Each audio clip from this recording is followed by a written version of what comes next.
Au nom du Père et du Fils et du Saint-Esprit. Amen.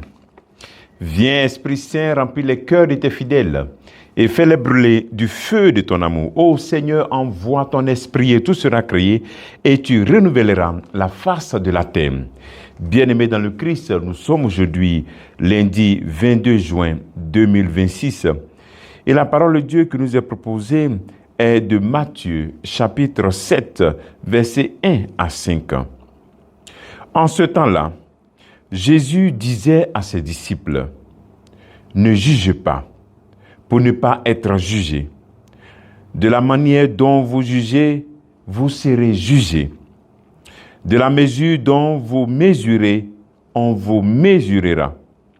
Quoi?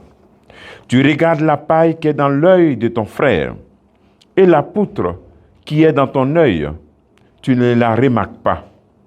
Ou encore, comment vas-tu dire à ton frère, « Laisse-moi enlever la paille de ton œil » alors qu'il y a une poutre dans ton œil à toi?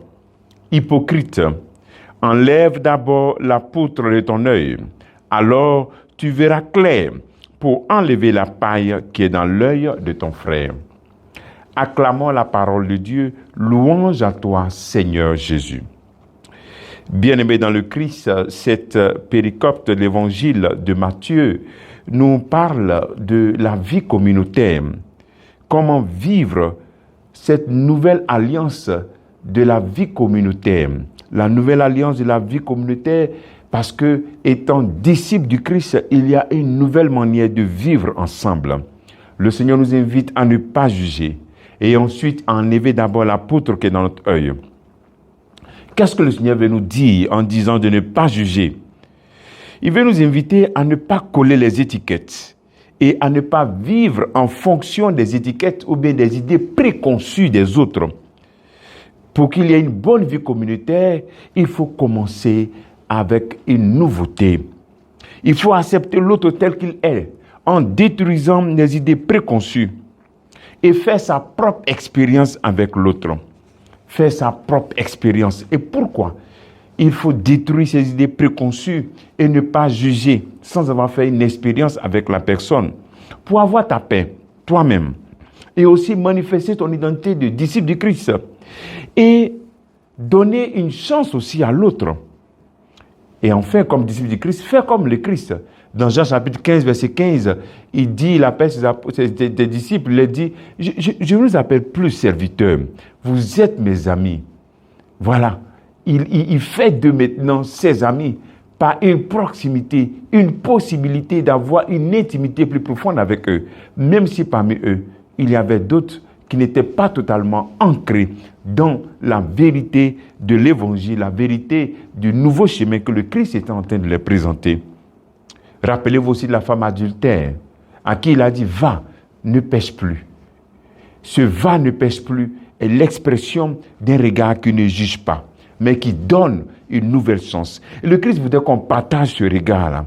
Un regard qui ne juge pas, mais qui donne une nouvelle chance, parce que nous ne sommes pas Dieu pour juger. Nous sommes tous frères et sœurs. Et vous savez que le jugement paralyse l'autre. En tant que disciple du Christ, c'est la nouvelle vie communautaire qu'il faut expérimenter et que le Christ te donne. Le deuxième appel, c'est d'enlever la poutre qui est dans notre œil. Le Christ nous invite à ne pas tomber dans la dispersion, à nous concentrer sur notre croissance spirituelle pour enlever la poutre qui est dans notre œil. Pour mieux voir la paille qui est dans l'œil de l'autre. Se concentrer sur sa propre transformation. Veiller à sa croissance spirituelle. Veiller à sa conversion. Le Christ n'interdit pas la correction fraternelle. Il élève cette correction fraternelle. C'est-à-dire que pour que ta correction fraternelle soit plus efficace, concentre-toi sur toi. Concentre-toi sur ta transformation. Laisse la parole de Dieu entrer dans ta vie. Vois mieux, enlève la poutre pour mieux voir la parole de Dieu. Vois mieux les attentes du Christ dans ta vie. Et ainsi, cette transformation va toucher aussi l'autre. Et aussi, ta parole dans la vie de l'autre sera encore plus efficace, plus cohérente. Le travail que tu peux faire en ce jour, c'est de demander pardon à Dieu pour toutes les personnes que tu as jugées sans même les connaître. Que Dieu te bénisse. Au nom du Père et du Fils et du Saint-Esprit. Amen.